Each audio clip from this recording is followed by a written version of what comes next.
Hey, my friends, we will be right back to the show. But I have a question for you. Are you struggling with the impact of childhood trauma? Well, know that you're not alone. I'm here to let you know that I'm starting a brand new weekly coaching group that includes a year of life coaching, accountability, support, habit and goal setting, and more. I'm starting a waitlist for the group right now, and I'm only taking a handful of people. And I'll let you know that through this personalized coaching, we'll work together to help you understand how your childhood trauma has shaped your beliefs, behaviors, emotions, and will help you create a roadmap for healing and growth. Right now, you can schedule an absolutely free coaching session with me and get put on the wait list if you go to thinkunbroken.com. My friends, it's your time to turn your trauma into triumph, breakdowns into breakthroughs, and become the hero of your own story. And I'm here to support you in doing that. Just go to thinkunbroken.com to register for a free coaching call with me and to get put on the wait list for the brand new weekly coaching program. We'll be right back to the show. But before we do, I want to tell you about today's sponsor, factormeals.com, where if you go to factormeals.com/unbroken50 and use the code unbroken50, you can get 50% off your first order. That's factormeals.com/unbroken50. If you're like me and you are a person who is busy trying to create a life, heal, work on their health, wealth, and relationships, and not to mention deal with the day-to-days of normal life, you do not have time to be going to the grocery store and trying to figure out what you're going to cook every single day of the week. In fact, one time I did the math and I realized I was spending over 15 hours a week at the grocery store and cooking. When I added Factor, I got to use that time for myself, for my family, for my friends, for my community, and for my business. And so if you're in the place where you need some more support in the kitchen, head to factormeals.com/unbroken50 and use the code unbroken50 to get 50% off. Hey, my friends, we will be right back to the show. But I have a question for you. Are you struggling with the impact of childhood trauma? Well, know that you're not alone. I'm here to let you know that I'm starting a brand new weekly coaching group that includes a year of life coaching, accountability, support, habit and goal setting, and more. I'm starting a waitlist for the group right now, and I'm only taking a handful of people. And I'll let you know that through this personalized coaching, we'll work together to help you understand how your childhood trauma has shaped your beliefs, behaviors, emotions, and will help you create a roadmap for healing and growth. Right now, you can schedule an absolutely free coaching session with me and get put on the wait list if you go to thinkunbroken.com. My friends, it's your time to turn your trauma into triumph, breakdowns into breakthroughs, and become the hero of your own story. And I'm here to support you in doing that. Just go to thinkunbroken.com to register for a free coaching call with me and to get put on the wait list for the brand new weekly coaching program. What's up, Unbroken Nation? Welcome to another episode of the Michael Unbroken podcast.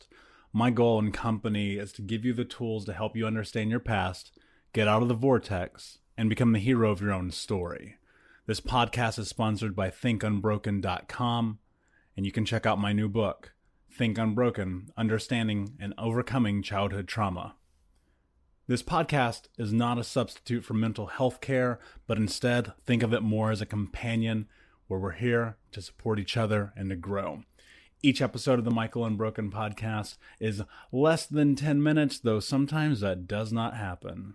So hang out with me, stay tuned. If you have questions, if you want to have conversations with me, or you have information you want to share, reach out to me directly on social media at Michael Unbroken, or you can email me at michael@thinkunbroken.com. Enjoy this episode, my friend, and until next time, be unbroken. Hey, everybody. Welcome to another episode of the Michael Unbroken podcast. I recognize it's been a little bit since you and I have had conversation, and the state of the world, the state of my life, the fact that, honestly, I've needed a little bit of a mental break that comes by very difficult these days. I decided to put the podcast on the back burner for a little while so I could focus on the areas of my life that needed my attention. And so now that I am back, I want to talk about a couple of things. It would be remiss of me not to discuss the fact that the world is a little bit upside down, and possibly for a good reason. Not a good reason, it is for a good reason, but in a good way, I should say. I think there is something really beautiful about the collective approach that is happening in the world right now, with this group of people of all races, colors, ethnicities coming together around the world for justice, for equality, for peace, for prosperity, for all the things that people of color have not had at their disposal for a very, very long time. And as I've been in the protests, and as I've marched, and as I've walked the streets and created petitions and spoken to people of the news and in the media and shared blog posts and communication, the one thing that I've really recognized is maybe some of the conversation we've had has been gone about in the wrong manner. And what I mean by that is a lot of times we point fingers at each other. And as a society, we have seen that doesn't really get us anywhere. And it's been very much this declaration of us versus you versus them for a very long time. When in reality, I think what we have to look at and take into consideration is that we are actually a part of the problem, right? And I'm going to explain. A couple of days ago, I wrote a post that went a little bit viral called An Open Letter to America. And in this letter, I kind of ostracized the white community. And I said, you know what, guys, it's your fault. You guys are the assholes. You did this, blah, blah, blah. And it was not disgruntled, but there was a sense of anger that I had in it, just because as a biracial man in America who has seen both sides of racial injustice and lack of prosperity and damnation and indignation, I felt like enough is enough. It's time for our white leaders, our white community, our white people to step up to the plate after a very long time of riding the bench. And I recognized something that was at fault with that, and it's that it's not only their fault. We have allowed systemic racism to become as American as apple pie, right? I think that's a really easy, low-hanging fruit way of saying this is our fault too. And I know that's a really uncomfortable thing for people to hear. And as I kind of sat with my writing, I recognized when I woke up the next day that I had made a mistake. And that mistake was I didn't really address the bigger issue in the room. And that is that it's only until now that we're stepping back into a civil rights movement with this much power and capacity and community. There's a huge gap in time between these movements, and they've always been on the backside of something really awful and tragic happening. And that to me is devastating within itself. And I thought to myself, how do we be more proactive versus reactive? What is it that we're missing the mark on? Where is this piece of the puzzle that we have not yet laid on the table that has kept us from actually moving forward? And yet again, here we are back where we were. And so as I've been marching and as I've been protesting and as I've been sharing petitions online, I recognize that I'm a part of this problem because I am being reactive instead of proactive. I think about it just very much in the same way that I think about trauma. It is a mindset. It is actionable. It is something that we have to have a game plan for to work for change.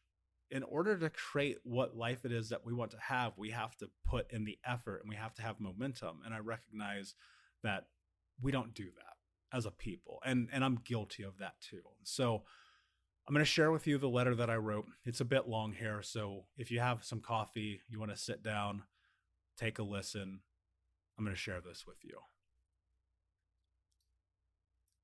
As a leader, I have to admit when I am wrong and when I have made a mistake. I've made a colossal mistake in light of the events of the last couple of weeks, and done so to my own embarrassment. As someone who has always prided himself on rational thinking and finding solutions to problems, I realize in the heat of the moment, I did not act in alignment with principles. I posted an open letter titled, "Dear Racist White People," and I shot my shot way too low. In fact, so embarrassing low that I regret even posting it. Perhaps regret is the wrong word. Let me explain. But first, here's the post. Dear white people, you should truly be embarrassed that you have to be another white person that just doesn't get it. You don't have to be, but you're choosing to be. Why do we kneel? Because we know that's the only way we get attention brought to subjects of vast import. Why do we protest?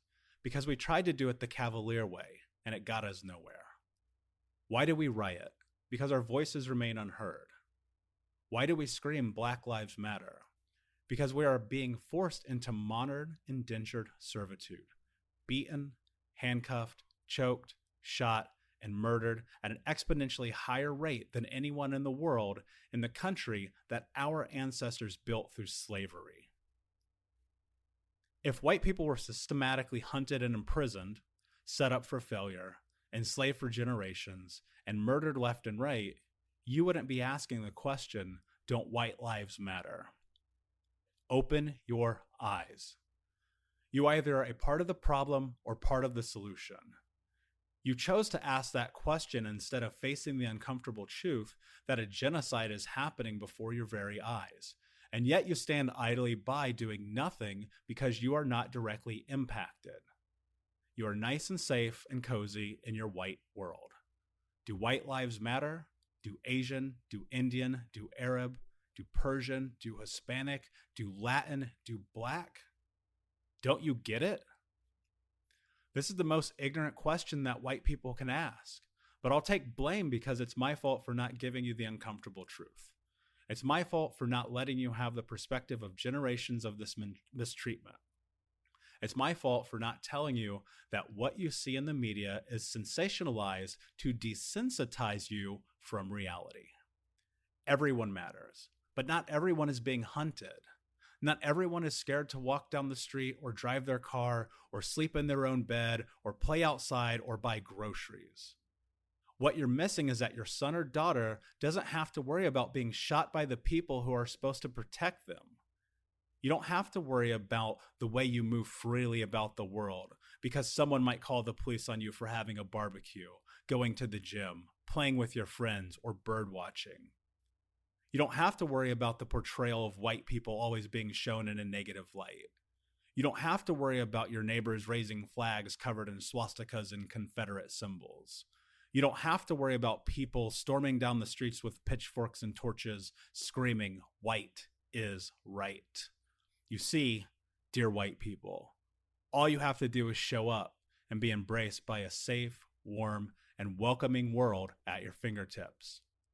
When I walk outside, I have to worry that I never get to come home. Sincerely, Michael. I know better than to write something general, and dare I say generic when it comes to race and pointing fingers.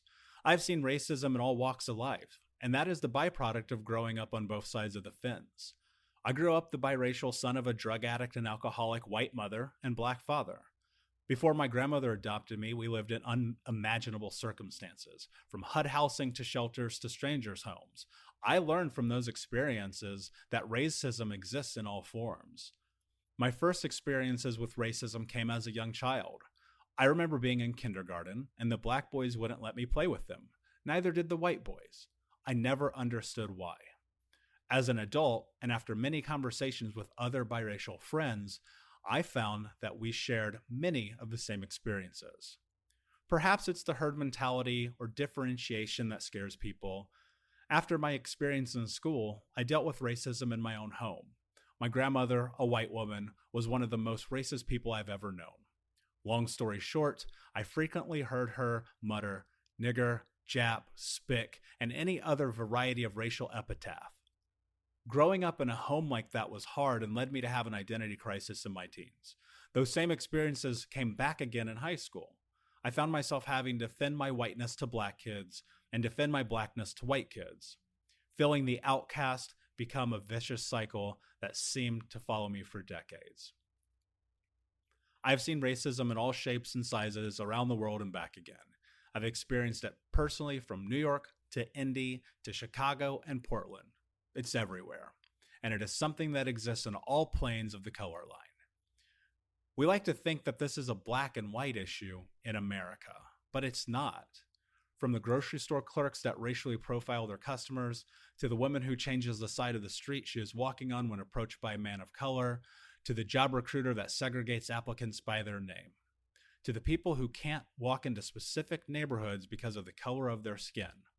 Racism is everywhere. The truth that I failed to admit is that racism is an American problem. It has been, and it will continue to be, because we are taught to be scared of each other. We are taught to fear what we don't understand and burn down what is different. The idea of all men are created equal does not work in the context that we are all equally responsible for the current state of our world. We did this to ourselves. And I know that is a hard thing to hear, but when you look at this entire country and the whole system, you find hole after hole of injustice and equality in the vessel. For years, this country has been waiting to explode, and now we are in the midst of cleaning up the mess left by our forefathers. If we want to create a solution to this problem, it starts with how we treat our neighbor. It starts with how we think about the people that we cross in our daily lives. It starts with removing ourselves from the idea that the color of someone's skin dictates the content of their character. If you saw me, a biracial man, 6'4", covered in tattoos, walking down the street, would you believe that I have traveled the world, written a book, am an advocate for child's rights and adult survivors of child abuse? Or would you see that you have been programmed to believe me because of my race and how I present? Would you notice who I am? Or would you notice the color of my skin? You see, friends, the truth is that we all must create change within ourselves first. Yes, we must change the legislature. Yes, we must change the way the political parties divide us. Yes, we must create strict laws against acts of racism. Yes, we must force our police officers to be accountable. Yes, black people and white people need to stop killing each other. Yes, we must stop burning down our communities. Yes, we have to stop tearing down ourselves. There are so many yeses that we have to agree upon, and we must be willing to do what it takes to create change. Now, let me present you with my updated open letter, and the one that I should have written. Dear America, we should indeed be embarrassed that we just don't get it. We could understand the world better, but we have decided to keep the blinders over our eyes. It is much easier to hide the cruel, dark world than to face the truth that despite the roads that we walk on being laid by generations of those before us, we continue to walk these same roads compliant to a world we do not agree upon. As a people, we have forgotten that we cannot change what happened yesterday. It is the past. Today, at this moment, we have the ability to create change for tomorrow. We are at a breaking point, and what we have failed to realize is that this isn't us versus them, it is us versus us. The preamble of the Constitution states, "We, the people of the United States, in order to form a more perfect union, establish justice, ensure domestic tranquility, provide for the common defense, promote the general welfare, and secure the blessings of liberty to ourselves and our posterity, do ordain and establish this Constitution of the United States of America." The United States of America. And yet, for generation after generation, we have stood divided as we inherited the racist beliefs ingrained in us from birth and allowed them to remain unquestioned. We are victims of a unified, fixed mindset. We, the people, have not done our part in creating accountability within the collective. We always point a finger. We always place blame on the other guys. We always say that's not my problem. But it is our problem. The issue with race and equality is your problem and my problem and her problem and their problem. The pain we feel now is all of our problem to deal with, and we need to create a path for change. We are the ones who must exercise our right to freedom of speech and assembly to invoke change in a way that is for the benefit of us all. For generations, we have said the system is against us. We don't effectively make preemptive strikes to mitigate the risk of events like police brutality and corporate corruption that we are experiencing now. We always end up at, we've taken this long enough. We don't vote, we don't picket, we don't call our representatives or create grassroots efforts. And I will be the first to admit that I am as guilty as you are. All of these problems are us problems. Today, as I look out on our country burning itself to the ground, I can't help but realize that I am just as culpable as the people lighting the match. And so are you. We have sat by idly for so long that the only way our voices are acknowledged is when we burn down the villages. Where does that leave us? Have you asked yourself what happens next? The harsh truth is that we are going to end up in the same place now in the future. Nothing changes because in a week, the next culture shock will come along. The next person will be murdered. The next thing that we watch from the sidelines will occur, and we'll be pensively sitting on our phones being advocates for change and freedom fighters from behind our screens. I am as upset as I was earlier because I have to admit that this is my fault. I take the blame. I take responsibility for every time I could have intervened to keep this from happening. I take responsibility for the thousands of murders of people of all races, colors, and creeds by each other and by the police. I could have done something, but it wasn't my problem until it became my problem. Why do we kneel? Because we believe in the cause bigger than ourselves. Why do we protest together? Because we want our voices heard in unison as a collective people who desire change and are willing to fight for it. Why do we scream Black Lives Matter together? Because we are all being forced into modern indentured servitude, beaten, handcuffed, choked, shot, and murdered by the very people that are meant to protect us. We must open our eyes. You're either a part of the problem or part of the solution. You have the ability to show up. If you're going to talk about it, then you need to be about it. I've often asked myself, what am I willing to die for? Freedom, equality, and peace. You can choose to ask that question instead of facing the uncomfortable truth that a genocide is happening before your eyes. And yet, we stand idly by doing nothing because we are not directly impacted. We are safe in our nice and cozy world. Do white lives matter? Do Asian? Do Indian?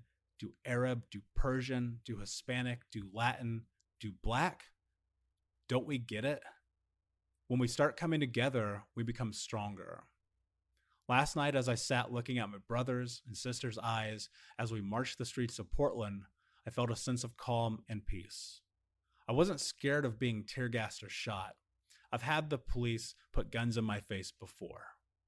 I instead was proud and strong and, in a moment, realized, as I lost count of the thousands of people walking in unison, that even if we face the military, there are more of us than there are of them. That is not a statement to condone violence. This statement is about solidarity in the face of adversity. No one has ever done anything significant alone. When we face the threat of being ignored, this is the same solidarity that will make our voices echo. Our power is in solidarity, and now the world's voice echoes ours. Our sons and daughters shouldn't have to worry about fighting this fight when they are adults. They shouldn't have to worry about race being the reason why they didn't get the job. They shouldn't worry about the color of their skin defining who they are as a person. They should be proud that today we stood up in the face of adversity, death, persecution, punishment, and fear to scream at the top of our lungs that we are here and that we will not back down. We can't change yesterday, but we can change tomorrow for them, for us, and each other. When I walk outside, I don't ever want to worry that I never get to come home. Freedom is why we protest. Equality is why we scream. Peace is why we kneel. Sincerely, Michael. When I finished writing that post and I put it out in the world, I realized that it was so much more true than the first post that I had written, because it felt authentic in a different kind of way. Because I recognize, as I've walked the streets, as I've been in community with my peers, with the people who are about this mission, that the most important thing is we're doing this together. And together is how we create change. And together is how we change the world. And so I want to thank you, my friends, for all of your efforts, all of your encouragement. Every time that you march, every time that you walk the streets, every time that you sign a petition, every time that you make an effort to make the world a better place, because it is that in which we are going to help change our world's thinking from a fixed mindset to a growth mindset. And the only way we can do it is together. So thank you, my friends, for listening to this episode of the Think Unbroken podcast. If you want to check out more information about me, you can at Michael Unbroken on Instagram or www.thinkunbroken.com. And until next time, my friends, be unbroken. I'll see ya. Hey, my friends, we will be right back to the show. But I have a question for you. Are you struggling with the impact of childhood trauma? Well, know that you're not alone. I'm here to let you know that I'm starting a brand new weekly coaching group that includes a year of life coaching, accountability, support, habit and goal setting, and more. I'm starting a waitlist for the group right now, and I'm only taking a handful of people. And I'll let you know that through this personalized coaching, we'll work together to help you understand how your childhood trauma has shaped your beliefs, behaviors, emotions, and will help you create a roadmap for healing and growth. Right now, you can schedule an absolutely free coaching session with me and get put on the wait list if you go to thinkunbroken.com. My friends, it's your time to turn your trauma into triumph, breakdowns into breakthroughs, and become the hero of your own story. And I'm here to support you in doing that. Just go to thinkunbroken.com to register for a free coaching call with me and to get put on the wait list for the brand new weekly coaching program.